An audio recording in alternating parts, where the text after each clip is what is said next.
So as you may know, if you watch my videos, I'm a big fan of the Audio-Technica ATH-E70. It's been my daily driver in-ear earphone for a while now.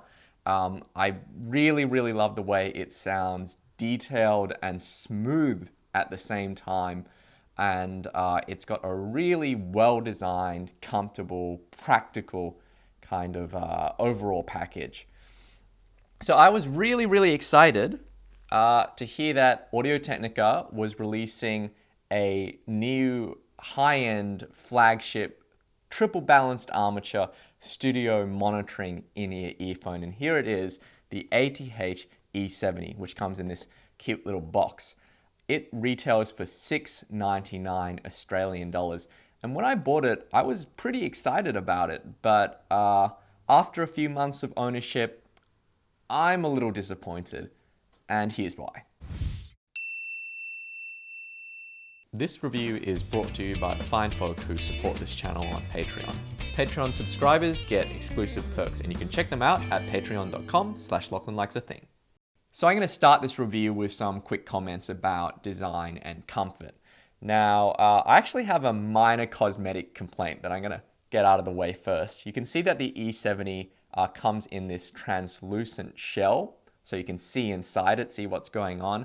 But in the transparent window, all you can actually see is the circuit board for the crossover, which isn't the most exciting thing to look at compared with something like the Shure SE846, where you can actually see the balanced armature drivers from the transparent shell.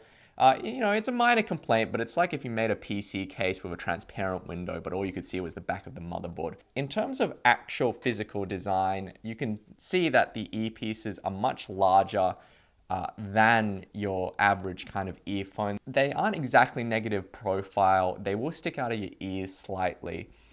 And I'll get on to comfort in a moment. I should just make a note, first of all, though, that Audio-Technica has once again chosen a new detachable cable design. This one's a bit different, so the sort of pin is actually inside the body of the earphone, and it sort of swivels around, sort of like a reverse MMCX, but a little more secure. It's a nice enough connector. It seems durable, but I'm not too sure why they felt the need to again change standards from the very nice kind of X 2-pin connector on the IM series. As for the cable itself, as I said before in an earlier video, it sort of reminds me of a mackerel or some kind of fish, because it has this kind of braided black cable inside this translucent rubber outer cabling. It's a little bit stiff as a cable, as far as a cable goes, but it seems very durable. So there's that going for it. It's actually quite a long cable, which is nice. I think for stage monitoring purposes, especially, this would be nice because you can have a wireless transmitter or whatever you're using in your back pocket, and then you get this around the back of your head, and you can wear this relatively easily. In terms of actual wearing comfort, you can see that it's a very large earpiece, so right off the bat, you know this is actually not going to work for everyone's ears. You can see here when I put it in my own ear, it fits relatively well. It blocks off quite a large amount of the outer ear, so isolation is actually really good on this IEM, and that's a strong point. Again, what makes me think it would be good for stage monitoring purposes. However, one thing is, with the stock ear tips, I found that they're a little short, so it means that the earpiece has to be inserted a little more deeply into the ear than I would like, because it's quite large, and I found that it would rub against some of the soft parts of my ear, and it wasn't terribly comfortable after a long wearing period. So that's why I switched to these. You can see that I've put SpinFit aftermarket tips on them. They're just a little longer, so there's a little more clearance between the earpiece body and my ear. Find them a bit more comfortable with these. So let's talk about sound. Now, first of all, this is a multi-balanced armature earphone with a crossover. So it will have, and I haven't seen it, I haven't actually seen the graph, but I would expect it, just like the IM02, to have a relatively complex impedance curve, which means that it will sound quite different on different amplifiers with different output impedances. I did most of my testing on my iPhone SE and my little Sony player, and they both have output impedances close to 1 or 2 ohms. So I'm not able to tell you exactly what this will sound like if you pair it with an amp with a higher output impedance, but I would expect it to sound a bit wonky. As for how this earphone sounds, I think it's really important to understand one thing first of all when Audio Technica says that this is a monitor earphone. And I don't produce music, but this is based on what I know.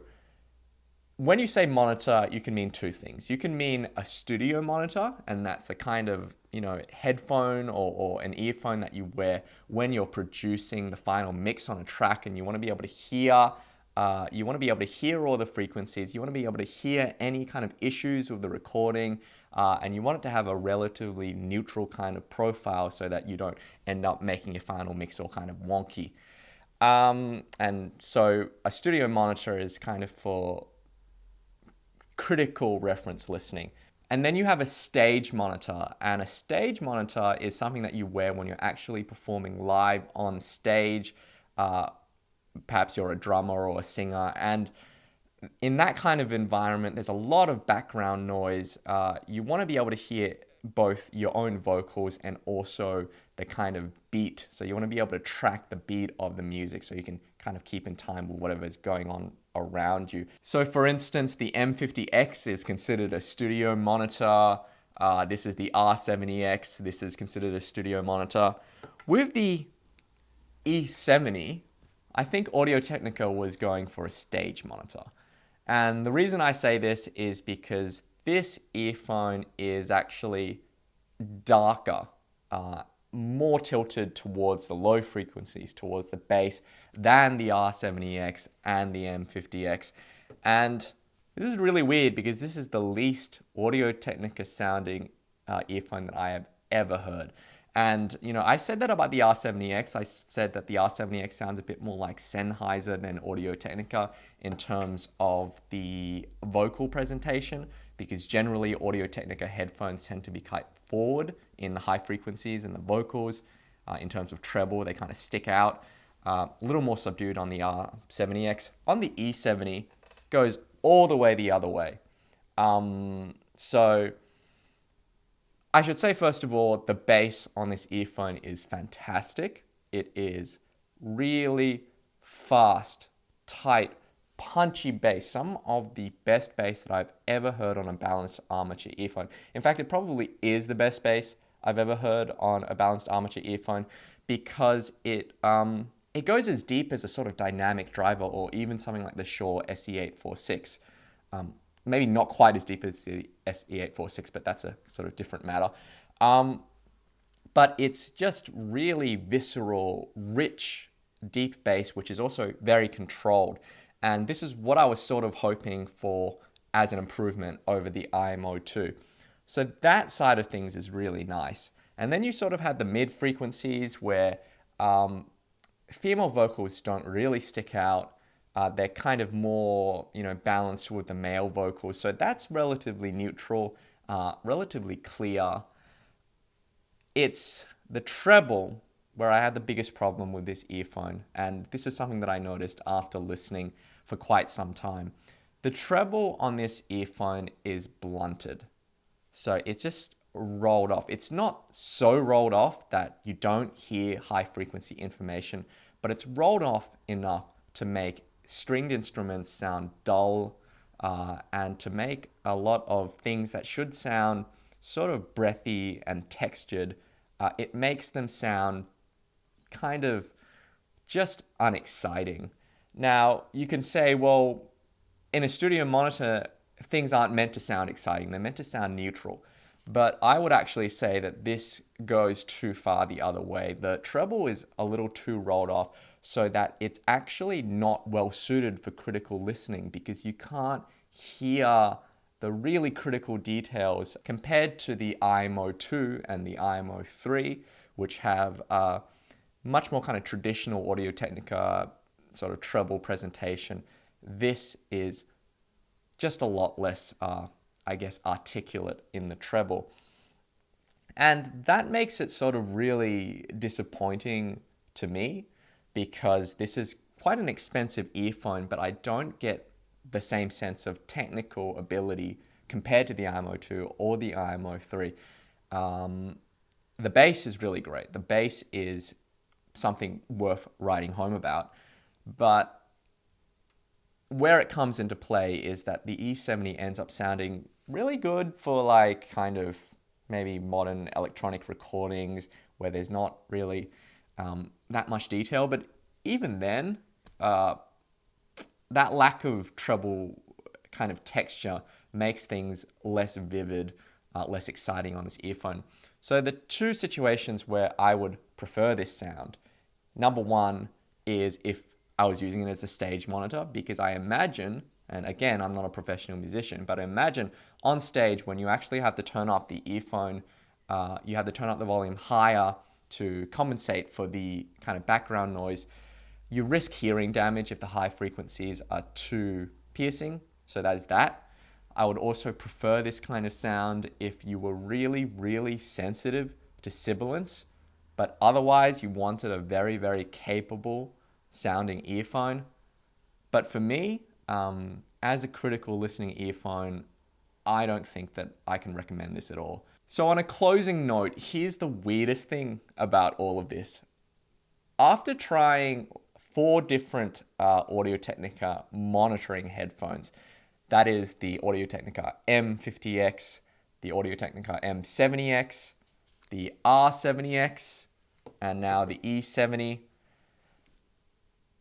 there has not been a consistent sound to any of these 4 earphones. They all sound completely different. And I can't work out if this is because Audio-Technica is trying to make very specific sort of sounds for specific use cases for different producers or different situations, or they're just inconsistent and they can't work out what exactly is the best profile for a monitoring headphone.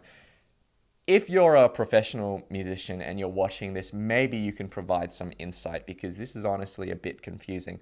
As for me, once this review is finished, I'm going to see if I can find a new home for this E70.